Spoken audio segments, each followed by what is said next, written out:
Esse mês estamos a falar sobre os Salmos.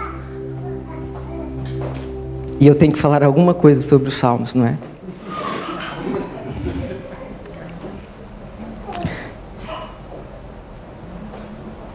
E aquilo que me chamava a atenção esse mês, o que tem me feito pensar, é que como os salmistas eram pessoas que abriam o seu coração diante de Deus, que rasgavam e que falavam tudo aquilo que eles pensavam, de uma maneira genuína. Ouvimos salmistas a confessarem o pecado, outros a dizerem que não conseguiam mais, outros apenas a louvar a Deus, e outros a falar que iam desistir de tudo. Ou seja, nós víamos nos salmistas, em cada salmo, pessoas que entregaram, que expuseram a Deus tudo, da maneira que sentiam, da maneira que eram, sem vergonha, sem religiosidade. Eles abriam o coração de uma maneira tremenda. E eu tenho pensado sobre isso, sobre esse contexto. Como é importante nós abrirmos o nosso coração e nós rasgarmos as nossas vestes e nós nos apresentarmos a Ele como somos. Ainda que Ele saiba tudo. Mas vemos nos Salmos pessoas apresentarem-se e falarem. O salmista diz, não é? Enquanto calei-me, consumiu-me, mas quando eu abri minha boca, meus pecados foram perdoados. Então, vemos pessoas que chegaram ao trono da glória, da maneira que estavam e de todo o coração. Entretanto, tenho pensado também naquela rã que o pastor João disse há 2 semanas atrás. Quem estava cá 2 semanas atrás? Ok. Então o pastor João dizia sobre o perigo de sermos como aquela rã que entrou na panela e a água estava boa, estava fria, estava morna. Entretanto, a água foi aumentando a temperatura daquela água e ela foi ficando morna, e ela foi ficando quente, e ela começou a ferver. E a rã não se apercebeu e morreu. Até que ponto nós não nos apercebemos que não estamos a ser tão transparentes assim com o Senhor? Até que ponto nós não nos apercebemos que começamos com a nossa vida rasgada diante de Deus de uma maneira muito genuína, mas que talvez podemos perder essa genuinidade na caminhada? Mas, entretanto, não tenho pensado apenas naquela rã, tenho pensado também no sapo. Sabem a história do sapo? Alguns sabem. Depende, né? O sapo estava naquela panela e, ao contrário da rã, ele se apercebeu que a água estava a aquecer. Ele se apercebeu que começou a borbulhar. Então ele tomou uma decisão. Eu vou saltar da panela, porque senão eu vou morrer. Mas a verdade é que o sapo morreu também. Porque embora tenha tomado a decisão, ele não saltou da panela. Então, nesse contexto eu tenho pensado como é perigoso sobre a minha vida eu não me aperceber de algumas coisas ao longo da caminhada. E como é perigoso na minha vida eu não fazer aquilo que eu decido. E quantas vezes isso tem acontecido comigo? Quantas vezes eu tenho decidido orar e não oro? Quantas vezes eu tenho decidido falar de Jesus para alguém e não falo? Quantas vezes tenho decidido jejuar em nome de Jesus? Quantas vezes tenho decidido? Muitas. Portanto, de maneira nenhuma estou a apontar, mas estou a receber porque é algo que Deus tem ministrado à minha vida. Amém?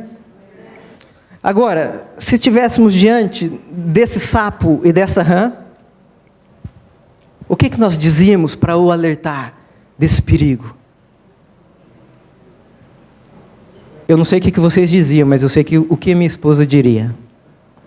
A minha esposa diria algo como mais ou menos assim: pensa! E esse é o título dessa mensagem. Pensa! Pensa! De vez em quando a minha esposa olha para mim e fala: pensa! E eu ficava ofendida. Estás a dizer que eu não penso, que eu não tenho cérebro? Estás a dizer, pensa, mas eu penso, não fala isso. Mas, entretanto, quando eu comecei a pensar melhor, nas situações que ela me dizia, pensa, eu reparava que eram coisas que parece que eu não estava a pensar realmente. Uma pergunta óbvia, uma situação fazer de uma maneira automática, que não fazia sentido nenhum. Era como se eu não estivesse a pensar. Mas eu estava a pensar, não estava a pensar bem. Até que ponto nós facilmente entramos e começamos a viver a nossa vida cristã de uma maneira religiosa, de uma maneira automática, sem verdadeiramente pensar, sem nos darmos conta. Portanto, eu não quero vos ofender, nem quero dizer que vocês não pensam. Mas, ao mesmo tempo, quero dizer, pensa. Amém? Vamos abrir as nossas Bíblias. Podemos começar por Mateus 11, capítulo 11.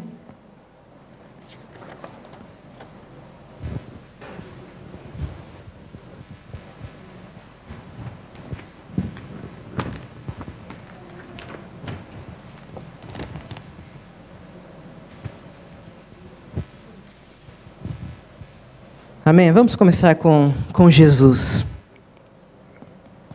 Mateus capítulo 11, verso 28.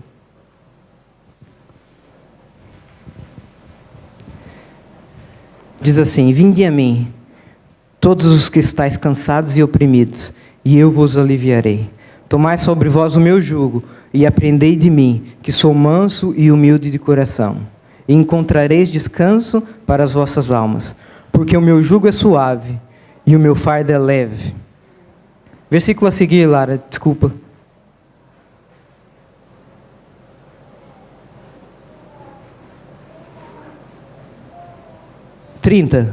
Porque o meu jugo é suave e o meu fardo é leve. Eu li isso. Amém. Ok. Então nós sabemos, essa é uma promessa tremenda, e o que eu quero aqui, nesse versículo também, é nós tirarmos as palavras-chavões. Nós quase que sabemos essa passagem de cor. Mas vamos pensar no que ela realmente está a dizer. A profundidade. O que Jesus, nosso Senhor, está a dizer. Vinde a mim, todos os que estáis cansados e oprimidos, e eu vos aliviarei. Tomai sobre vós o meu jugo e aprendei de mim, que sou manso e humilde de coração. Reparem nessa parte. E encontrareis descanso para as vossas almas, porque o meu jugo é suave e o meu fardo é leve. Então nós sabemos que quando nós fomos chamados, Jesus disse: vinde a mim todos os que estáis cansados e oprimidos. E com certeza nós fomos a Ele. E conseguimos perceber uma diferença na nossa vida, conseguimos perceber alívio, conseguimos perceber tudo aquilo que Ele diz aqui. Mas a minha pergunta é, ao longo da caminhada, continuamos a ouvi-la dizer: vinde a mim? Continuamos a ir a Ele? Sim ou não? Como dizia o pastor João. Agora, para nós sabermos se nós continuamos a ir a Ele ou não, o versículo mesmo diz: e encontrareis descanso para as vossas almas. A minha pergunta nesta manhã é: tens encontrado descanso para as vossas almas? Tens encontrado descanso no meio deste mundo tão estressado, tão acelerado, tão complicado? Tens encontrado descanso? Depois ele diz: o meu jugo é suave e o meu fardo é leve. Tem sentido o teu fardo leve e suave? Tem se sentido com descanso, com leveza e com suavidade? Porque senão, talvez em vez de partilhar, em vez de ir a Jesus, nós temos ido em parte. Nós temos ido às vezes, e não de uma maneira tão genuína como no início. Faz sentido? Amém?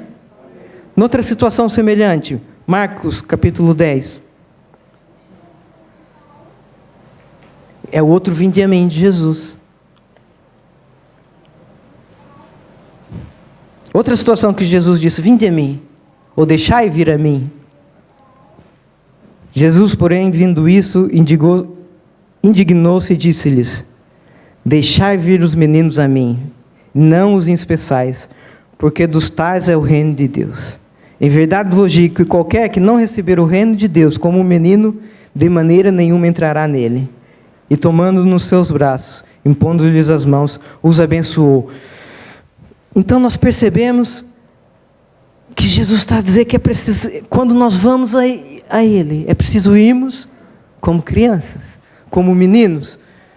E de alguma maneira, ao analisarmos os salmos, eu vejo os salmistas irem a Jesus como crianças, expondo, não tendo vergonha, dizendo as fraquezas, colocando a vida de uma maneira aberta e transparente. Então a minha pergunta é, se Jesus, ou a minha questão é, se Jesus nos diz para irmos a Ele, e que através dele vamos encontrar descanso, e depois diz que todo aquele que vai a Ele é preciso ir como criança, a minha pergunta é, estamos a fazer assim? Ou fizemos isso apenas no começo da nossa vida cristã, na caminhada, deixamos de ser como crianças? Deixamos de ser tão transparentes e apenas oramos palavras repetidas, apenas oramos aquilo que nós temos de cor, ou apenas oramos aquilo que é o mais importante, e não tudo, totalmente, de uma maneira genuína.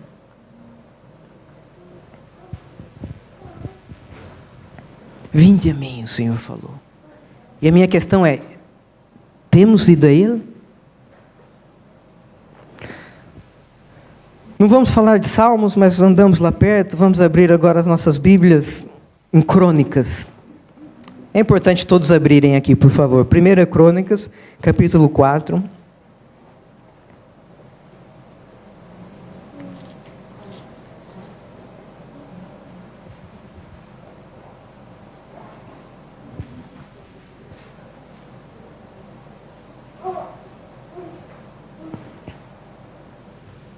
Primeiro Crônicas 4, 9. Amém? Aleluia? O que foi, Ruth? Gosta de Jabes? Sim? Diz assim.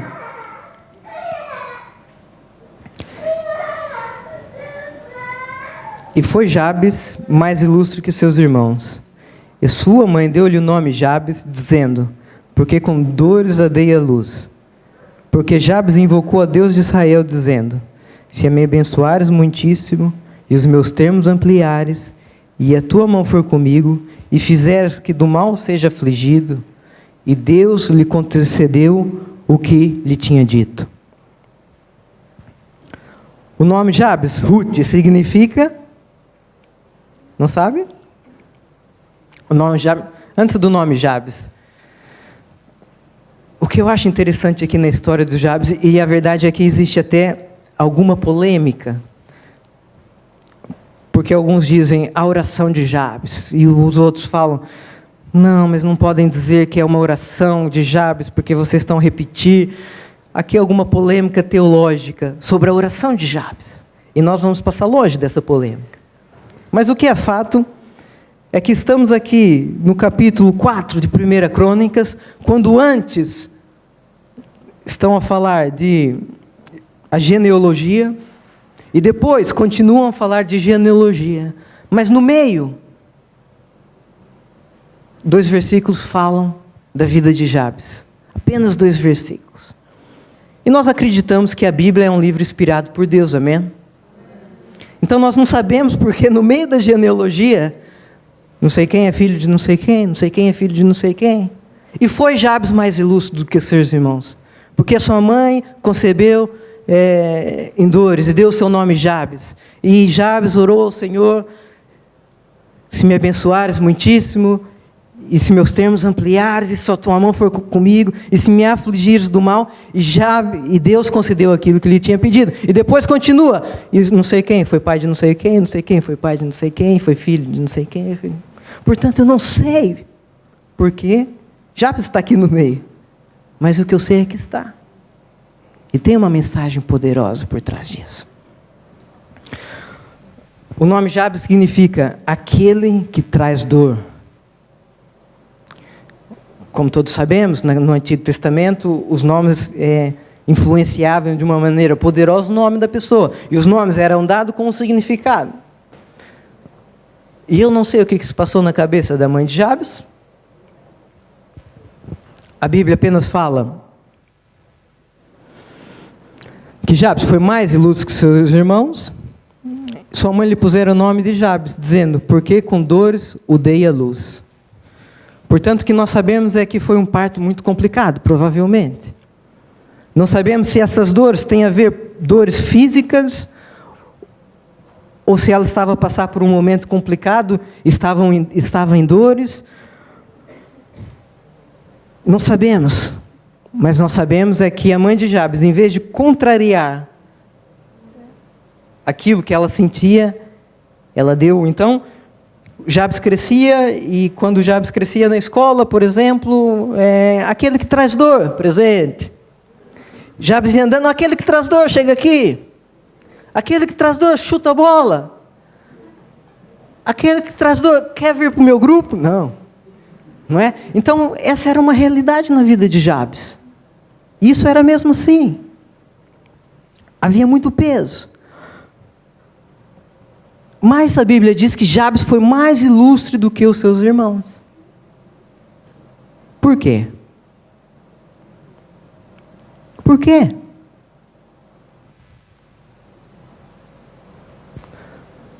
Versículo 10. Porque Jabes invocou o Deus de Israel. E no fim do versículo, e Deus lhe concedeu o que pedira. Jabes crescia, e aquele que traz dor para lá, aquele que traz dor para cá, devia sentir altamente rejeitado. Mas no meio disso houve uma altura que Jabes pensou. Jabes pensou e falou, o Deus é o Deus Todo-Poderoso. Eu posso orar a Ele, e Ele pode ouvir aquilo que eu digo. Então Jabes orou. E pela oração de Jabes, percebemos que provavelmente ele tinha alguma revelação de Deus, tinha alguma convicção de quem era. Mas o que me chama a atenção é que a mãe de Jabes não pensou nisso. Jabes provavelmente no início da vida também não pensou nisso, mas houve uma altura que ele pensou, eu tenho acesso ao Deus de Israel, eu posso orar e posso ser respondido. Então, aquilo que eu quero dizer com essa história também pensa, irmãos, nós temos acesso ao Deus Todo-Poderoso, que pode todas as coisas, e Ele tem o poder, justo na hora, para fazer o que nós pedimos. Uau! Não podemos viver naquela água morna como que se essa revelação fosse apenas mais uma coisa. Ok, existe Deus. Não. Isso é algo tremendo. Temos que viver isso como se fosse a primeira vez que nós estávamos a ouvir isso. Temos que ouvir essa revelação, temos que viver essa revelação como se fosse a primeira vez que percebemos que podemos orar em qualquer lugar, em qualquer momento, em qualquer situação, e Deus ouve. Não podemos viver isso de uma maneira leve, não podemos viver isso como a rã, ou não podemos decidir viver isso e não viver. Amém? Pois Jabes orou, e Jabes disse assim, Oxalá que me abençoes. Primeira parte. Estendas os meus termos. Que a tua mão seja comigo. E que faças que do mal eu não seja afligido. Nós poderíamos, ou seja, são 4 partes. E nós poderíamos falar de todas elas. Na verdade, as pessoas que estão mais perto de mim e que me ouvem mais, têm ouvido sobre todas elas. Mas eu quero apenas focar-me em uma delas, não deixando para trás as outras. Portanto, vamos passar mais uma vez rapidamente. A primeira parte, que o Senhor me abençoe muitíssimo. Ele cria, o Senhor pode me abençoar, mesmo minha mãe tendo me amaldiçoado, o Senhor pode me abençoar. Depois Jabes orou para que os termos dele fossem ampliados, que a influência dele fosse ampliada, que o toque de Deus através dele fosse ampliado.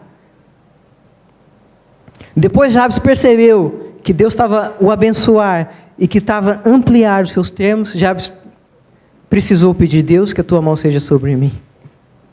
Eu tenho experimentado isso, irmãos. Eu tenho orado e pedido para Deus me abençoar, para Deus estender os meus termos. Mas quando Deus faz isso, eu percebo: eu não tenho capacidade para isso. Então Jabes pediu: que a tua mão seja sobre mim. Mas no ponto que nós vamos focar-nos um bocadinho aqui, é o quarto ponto. E fizeres que do mal seja afligido. Amém? E que me faças, Deus, que do mal eu não seja afligido, é isso?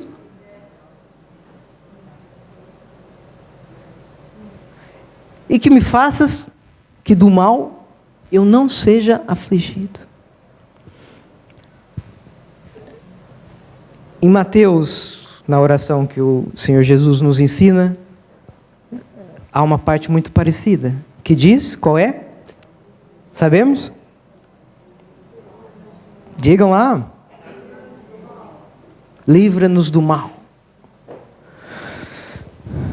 Jesus fala: não nos induzas em tentação e livra-nos do mal.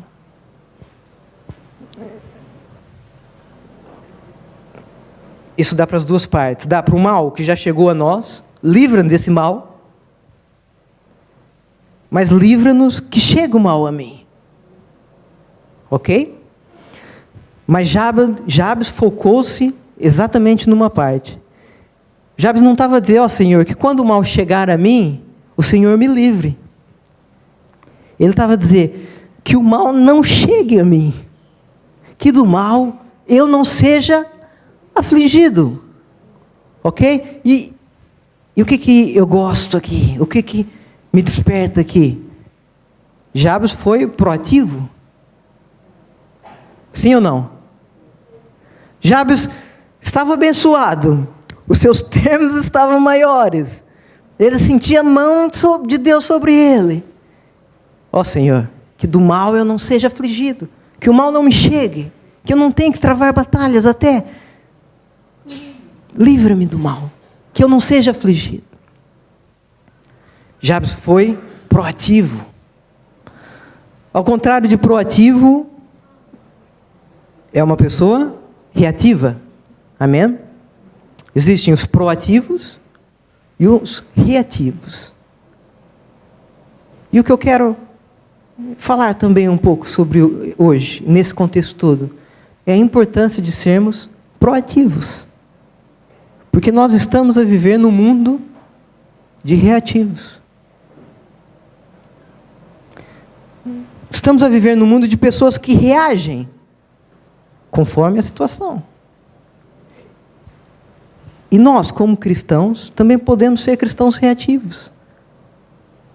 Ou seja, quando o mal me chega, eu vou orar para que o mal saia. Quando eu tenho uma dificuldade financeira, eu vou orar para que Deus abençoe aquilo. Quando eu tenho certa dificuldade, ou seja, eu reajo conforme as circunstâncias. Mas Deus chama-nos para anteciparmos-nos, para sermos proativos. Não foi isso que Jesus nos ensina? Jesus disse que quando nós fazemos mal a alguém, qual deve ser a nossa reação? Abençoá-lo. Não tem nada a ver com a reação.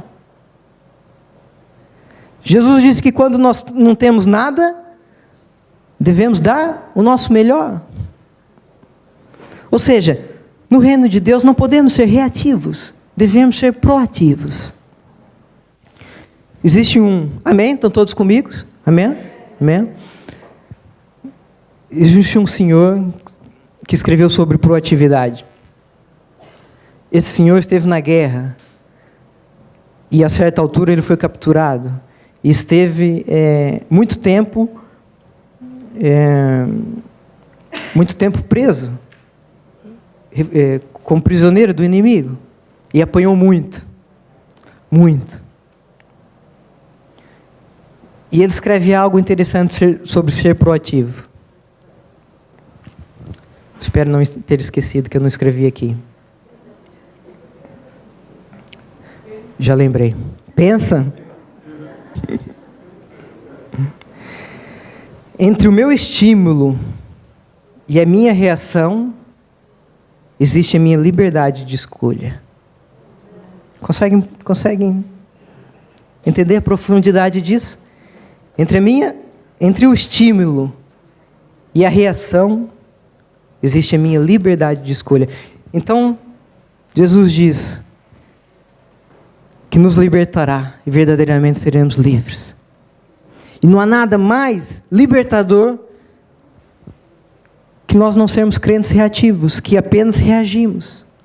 Nós somos livres, irmãos, para reagir diferentemente das circunstâncias da vida. Somos livres para reagir diferente dos estímulos da vida. Somos livres para reagir de uma maneira diferente com o meu próximo.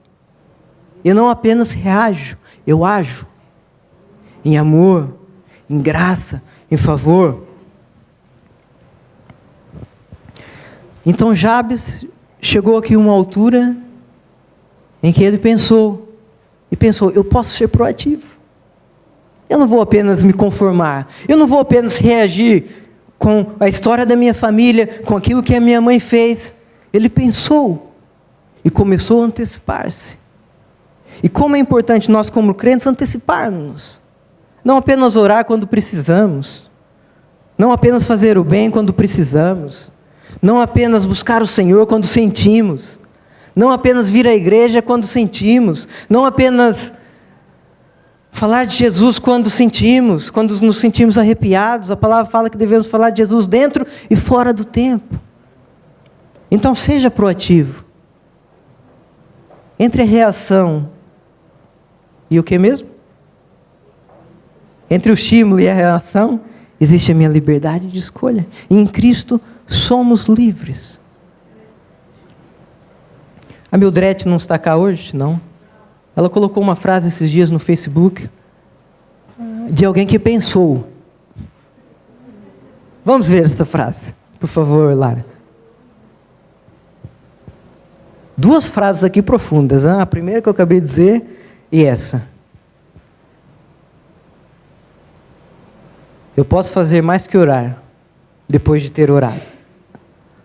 Mas eu não posso fazer mais que orar, até que tenha orado. Uau! Amém? Amém? Amém. Aleluia, irmãos. Temos acesso ao Deus Todo-Poderoso. Podemos pensar nas situações da vida, nas dificuldades do nosso dia a dia. Podemos pensar e lembrar: vinde a mim. Uau! Em todo tempo, em todo lugar, em todo momento. Aleluia.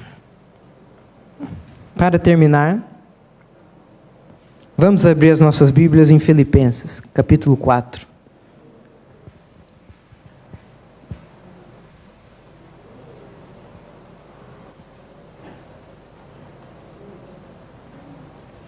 Pedir que todos abrissem também, por favor.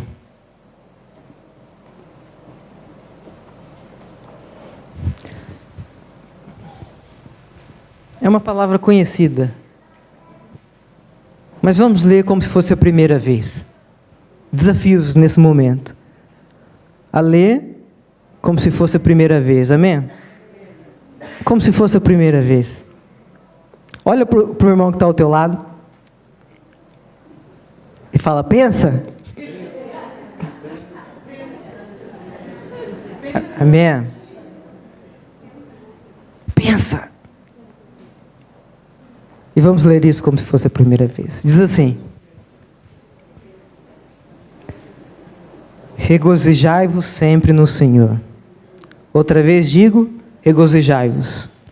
Sejai a vossa equidade notória a todos os homens.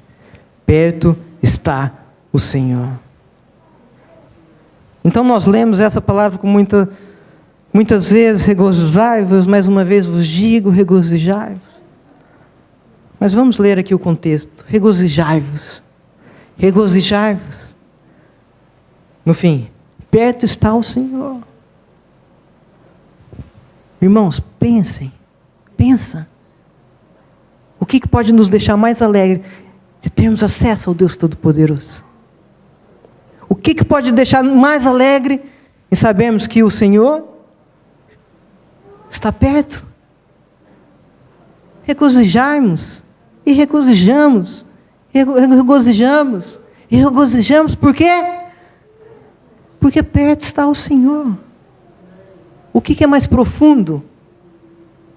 Como nós podemos andar aí tristes, desanimados, desencorajados, sabendo que perto está o Senhor? É que quando nós entramos na panela, essa palavra mexia conosco. Essa palavra mudava a nossa vida. Essa palavra fazia-nos ter vontade de nos levantar a cada manhã. Essa palavra fazia-nos ter vontade de continuar. Apenas o fato de sabermos que perto está o Senhor. Mas ao longo do tempo, perto está o Senhor. Pois. Não. Alegremos-nos e alegremos-nos, porque perto está o Senhor. Continuemos. Não estejais inquietos por coisa alguma. Em vez disso, antes, as vossas petições em tudo sejam conhecidas diante de Deus, pela oração, súplica e ações de graça. Então, ele depois continua a dizer exatamente isso. Não estejais inquietos. Por que nós não devemos estar inquietos? Porque perto está o Senhor. E em vez de estarmos inquietos, sejam conhecidas diante de Deus as vossas orações. É isso, mais ou menos? Em vez de estarmos inquietos, antes, as vossas petições sejam o quê? Conhecidas em quê? Não, vocês não estão a dizer o que está aqui escrito. Não estejais inquietos por coisa alguma. Antes as vossas petições sejam em tudo.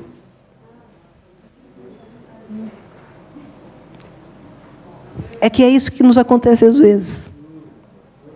Nós passamos o em tudo. Isso que nos acontece às vezes, em todas as palavras que eu tenho lido aqui. Vinde a mim. Nós vamos a Ele, mas não vamos com tudo. Nós falamos aquilo que mais nos preocupa. Nós falamos aquilo que estamos mais preocupados. Mas o que a palavra diz e bem é que para não estarmos inquietos, temos que apresentar a Ele as nossas orações, em tudo, os nossos pedidos, em tudo. Eu tenho experimentado, Deus tem falado isso comigo.